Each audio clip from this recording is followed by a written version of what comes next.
Shalom bien-aimés, je vous salue au nom puissant de Jésus. Je suis contente de vous retrouver aujourd'hui pour continuer le thème sur la jalousie. La deuxième partie que nous allons voir aujourd'hui, au nom puissant de Jésus, nous disons que nos esprits sont disposés à recevoir cette parole au nom de Jésus. Amen, alléluia. Le sacerdoce royal revient à l'Église maintenant, c'est-à-dire à chacun de nous. Ce n'est plus l'apanage de quelques-uns. Alléluia. L'ardeur de la jalousie est un feu qui ne s'éteint pas tant que la personne n'a pas obtenu ce qu'elle désire. Voilà ce qui fait de la jalousie un sentiment si destructeur. Alléluia. Pour 3 fois rien, une vache de plus que son voisin, un hectare de terrain supplémentaire, une maison à étage, un mari, une belle femme, des enfants studieux qui réussissent, un ministère oint et béni, des personnes ont été tuées ou sont passées près de la mort. Saül considérait que tant que David était en vie, sa propre vie était menacée, ce qui n'était pas vrai. Alléluia. Pourtant, malgré tout ce que Saül faisait et rendait la vie difficile à David, David s'est empêché de lui faire du mal, simplement parce qu'il était un oint de Dieu. Alléluia. Respectons les oints de Dieu. C'est ainsi que beaucoup de chrétiens remplis de jalousie travaillent main dans la main avec Satan afin d'empêcher que telle ou telle sœur entre dans son appel. Si malgré leurs oppositions et leurs calomnies, ceux-ci arrivent et ils feront tout pour souiller leur témoignage. Quant aux églises, elles ne sont pas en reste, loin de là. Si l'onction de Dieu vous distingue au milieu des pierres mortes et leurs squelettes, pire, certains serviteurs qui vont reconnaître que celui-là en tue 10 000 vont s'arracher pour l'écarter soigneusement de la scène de peur qu'ils croissent et eux diminuent. Oui, c'est ainsi que beaucoup d'enfants de Dieu sont aujourd'hui orphelins spirituels, faute d'avoir eu des véritables pères et mères spirituels pour leur prendre sous leurs ailes et les enseigner les rudiments de la vie chrétienne et du ministère pour ceux qui sont appelés. Les conséquences sont celles que nous voyons actuellement. Une délinquance de la véritable foi et des œuvres qui l'accompagnent.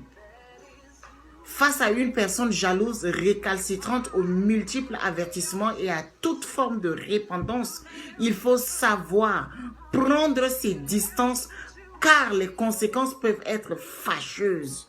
Bien-aimé, je te parle sincèrement.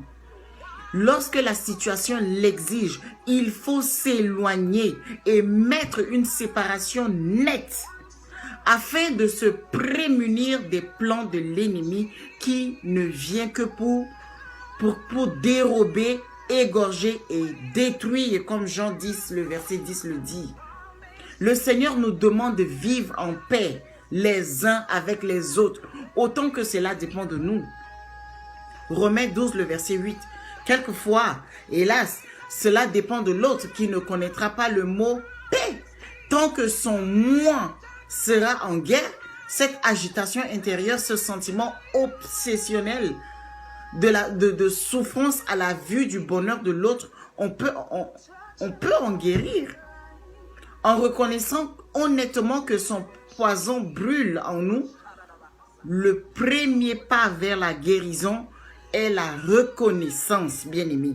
Reconnaissance de la gravité de ce péché, reconnaissance de soi, de sa véritable identité et enfin reconnaissance ou acceptation de Dieu qui est tout en tout.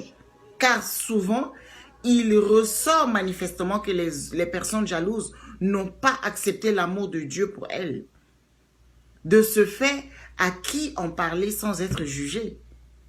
Oui, bien-aimé, pendant que je suis en train de parler, tu n'es pas content. Mais je dois te dire, nos églises ne sont pas ou très peu fixées sur ces questions, comme sur tant d'autres qui ignorent les douleurs muettes vécues par beaucoup.